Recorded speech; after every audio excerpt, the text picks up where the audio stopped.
The building that currently belongs to the Marjanishvili Theatre was not originally constructed for this purpose. It used to be a public house. This type of public house emerged in Europe and the Russian Empire towards the end of the 19th century, in parallel with the general trend of democratization.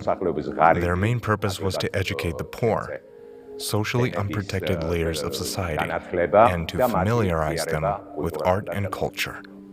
The idea of building a public house in Tbilisi was that of a renowned entrepreneur and philanthropist, Konstantin Zubalashvili, but he passed away in 1901, and therefore could not actualize the idea. His four sons took over the project, and the public house was constructed under their direction. Construction commenced in 1902 and was completed in 1907. The competition for the project design was announced throughout the entire empire and was won by Stefan Kruczynski, an architect from St. Petersburg. Subsequently, his project was sent to Tbilisi, and local architect Alexander Rogoyski would supervise the project directly. 11 amateur theaters began operating here within a relatively short period of time, and performances were staged in the various languages of the region: Georgian, Armenian, Azerbaijani, Russian, Ossetian, and Assyrian. The architecture of the public house is one of the best examples of modernist style in Tbilisi. The building is distinguished by its sophisticated facade decorations. The main facade facing Marjanishvili Street is embellished with three symmetrically arranged avant-cours. The middle avant-cour, which is a little taller, consists of an entrance door and a large arched window above.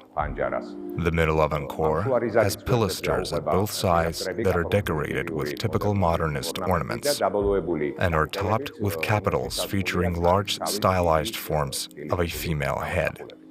The large sculpture panel in the upper part of the central avant-cour is especially interesting, since it essentially represents the conceptual program of the public house, its general motive.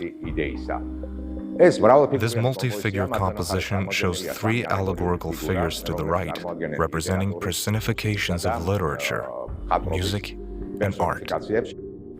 Three women are also portrayed to the left, symbolizing Georgia.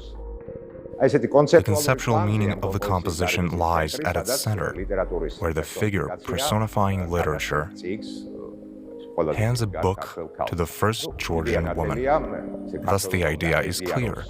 Georgians have to become familiar with European culture, but they are not empty-handed while approaching it, since they have their own centuries-old individual culture, which is represented by the carved stones on this relief.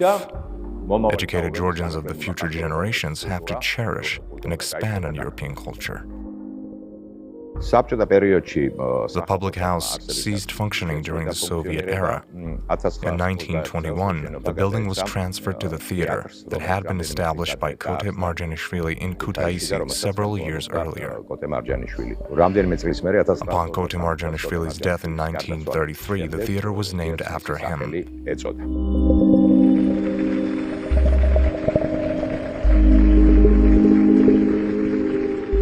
Since then, to the present day, the theater has been located in this building.